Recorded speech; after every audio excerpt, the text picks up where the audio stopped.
ওই যে গাড়িওয়ালা আমাকে সামনে নামা দিয়েছে যে এই বৃষ্টির পানির কারণে অনেকে পরীক্ষা দিতে গিয়েও অনেকের কষ্ট হইতেছে পরীক্ষা, তার জন্য আমাদেরকে কালকে পর্যন্ত স্কুল বন্ধ দিয়েছে। আমাদের স্কুল ভর্তি পানি হয়ে গেছে গা। আমরা যে পরীক্ষা দিব আমাদের ওইটাও প্রকাশ দিচ্ছে।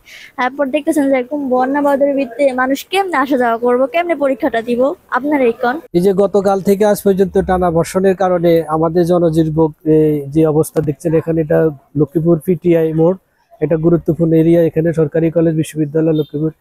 এই যে ড্রেনেজের ব্যবস্থা কাজের কারণে আমরা সাধারণ মানুষ প্রতিনিয়ত কষ্ট পাচ্ছি। এই যে যান চলাচল বন্ধ, আমরা হেঁটে হেঁটে নিজের অফিসের কাজে বেরোচ্ছি। প্রশাসনিক দিক থেকে এখন পর্যন্ত আমরা কোনো তৎপরতা দেখি নাই, যেটা সত্যি কথা। প্রশাসন একবারই নীরব।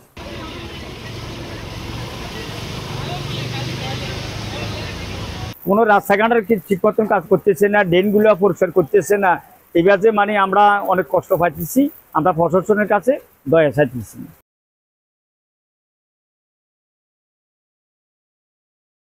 আমাদের বই কাগজ কলম অনেক কিছু নষ্ট হয়ে গেছে, আমি কিছু করতে পারতেছি না। পানীয় নিঃশ্বাসনে কোনো করতে হয় না।